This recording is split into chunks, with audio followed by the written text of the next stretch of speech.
What's going on, everyone? Guess who's been having a great day today? This guy. You guessed it. Okay, so today we're going to be going over the next chapter in our wonderful book, The Science of Being Trilogy by Wallace D. Wattles. Today we're going to go over chapter 9. Before that, I kind of want to share with you my day today. This morning, we had 2 clients.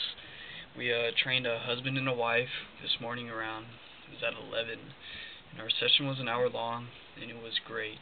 At first I was a little nervous because it was 2, but the more we, went in through it and learned a little bit more about them and who they are and what they do, and then we shared ourselves with them and who we are and what we do and the reason why we're doing it. And, after that, the ball just started to get rolling. It actually went really well. And right now, I just came back from the gym. I didn't work out at the gym I worked at today. I went ahead and went to the 24-hour that I've been going to for the longest time. We went swimming today, and my lungs feel great. Remember, swimming is a great way by far the greatest exercise that you could do, first of all. It's working out strictly your muscles, and it also is the best cardiorespiratory exercise that you could do. And it is the best thing to do away from the weights, because since it's not non-weight bearing, it relieves a lot of tension off of your joints and your tendons. And the weights are weight-bearing exercise, which is why they're called weights. So they build a lot of density and they strengthen your bones. Swimming works strictly your muscles. Here's a birthday cake we have for my dad. I'm only gonna have a little piece because, as a health nut, this is the no bueno. German chocolate cake. Chocolate cake with chocolate icing topped with German chocolate icing garnished with chocolate crunch. That sounds dangerous, but I don't remember the last time I had a cake, and today's a special day, so a little piece wouldn't hurt. Well, that being said, let's go ahead and read our chapter to you guys. We're only going to read one today because my family's here, and every day we got to do it. So, chapter 9. How to use the will. To set about getting rich in a scientific way, you do not try to apply your willpower to anything outside of yourself. You have no right to do so anyway. It is wrong to apply your will to other men and women in order to get them to do what you wish done. It is as flagrantly wrong to coerce people by mental power as it is to coerce them by physical power. If compelling people by physical force to do things for you reduces them to slavery, compelling them by mental means accomplishes exactly the same thing. The only difference is in methods. If taking things from people by physical force is robbery, then taking things by mental force is robbery also. There is no difference in principle. You have no right to use your willpower upon another person, even for his own good, for you do not know what is for his good. The science of getting rich does not require you to apply power or force to any other person in any way whatsoever. There is not the slightest necessity for doing so. Indeed, any attempt to use your will upon others will only tend to defeat your purpose. You do not need to apply your will to things in order to compel them to come to you. That would simply be trying to coerce God, and would be foolish and useless, as well as irreverent. You do not have to compel God to give you good things, any more than you have to use your willpower to make the sun rise. You do not have to use your willpower to conquer an unfriendly deity, or to make stubborn and rebellious forces do your bidding. Substance is friendly to you, and is more anxious to give you what you want than you are to get it. To get rich, you need only to use your willpower upon yourself. When you know what to do and what to think, then you must use your will to compel yourself to think and do the right things. That is the legitimate use of the will in getting what you want, to use it in holding yourself to the right course. Use your will to keep yourself thinking and acting in a certain way. Do not try to project your will or your thoughts or your mind out into space to, quote, act, end quote, on things or people. Keep your mind at home, and it can accomplish more there than elsewhere. Use your mind to form a mental image of what you want, and to hold that vision with faith and purpose. And use your will to keep your mind working in the right way.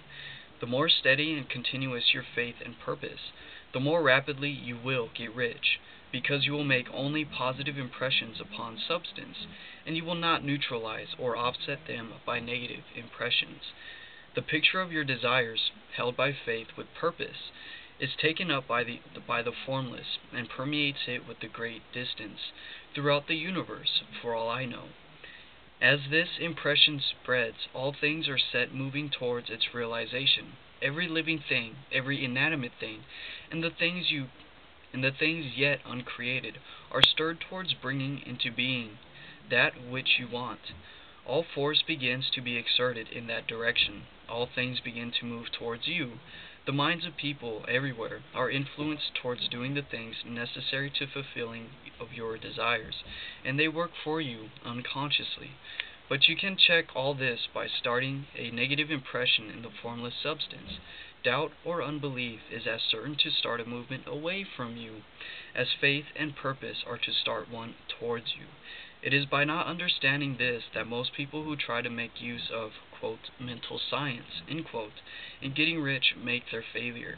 Every hour and moment you spend in giving heed to doubts and fears, every hour you spend in worry, every hour in which your soul is possessed by unbelief, sets a current away from you in the whole domain of intelligent substance.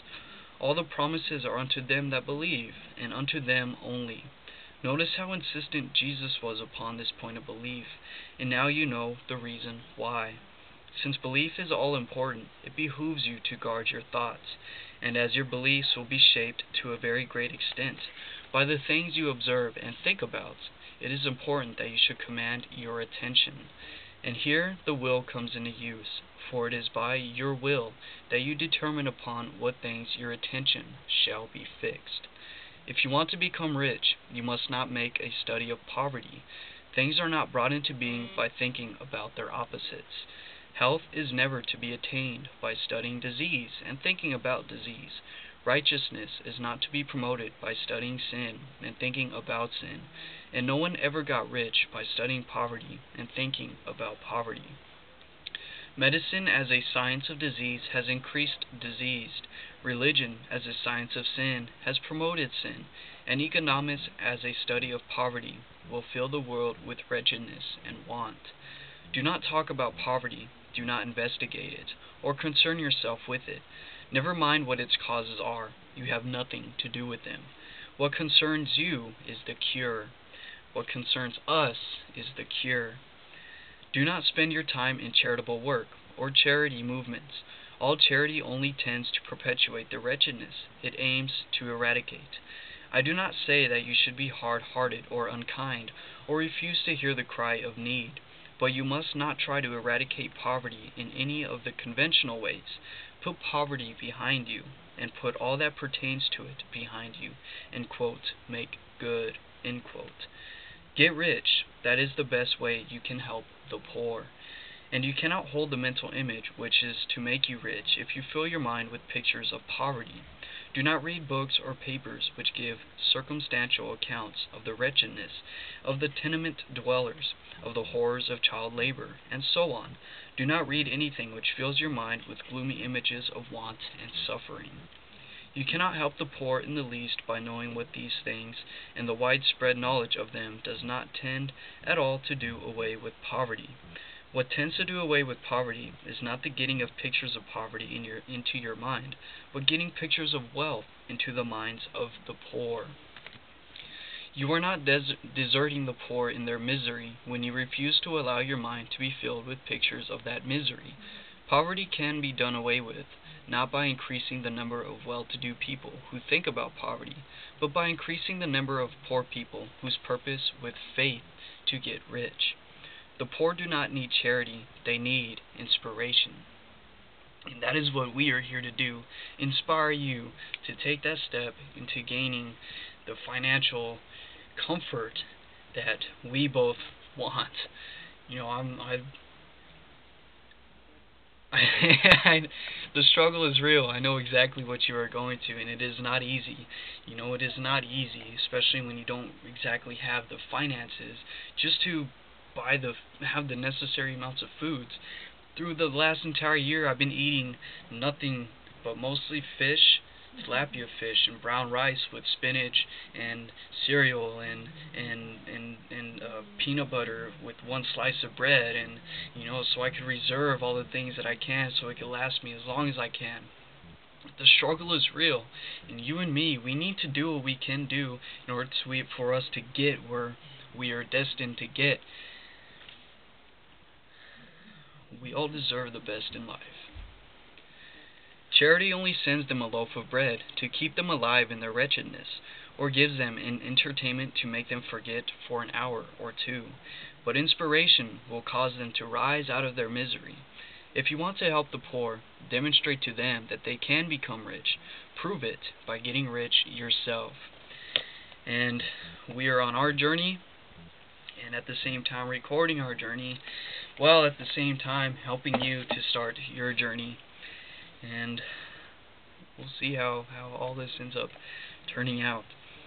The only way in which poverty will ever be banished from this world is by getting a large and constantly increasing number of people to practice the teachings of this book. People must be taught to become rich by creation, not by competition. Every man who becomes rich by competition throws down behind him the ladder by which he rises, and keeps others down.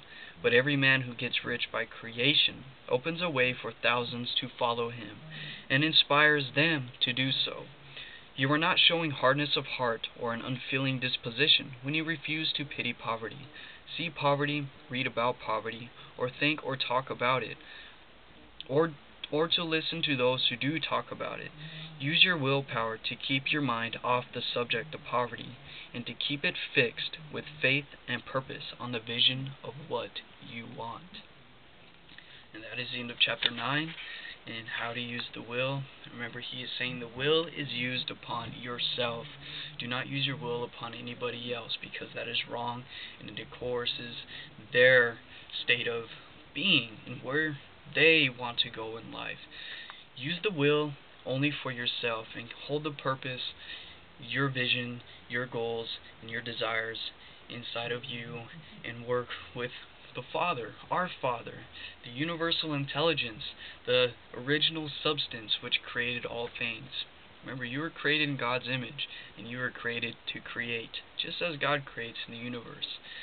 You have to use your imagination to see something as it is before it actually exists, and use the work of your hands and take action to make it come from here to here. Okay, so that is the end of this chapter, and we're going to go ahead and end it here. We have some nice time to spend with our family, so I'll see you on the other side of the galaxy, and take care.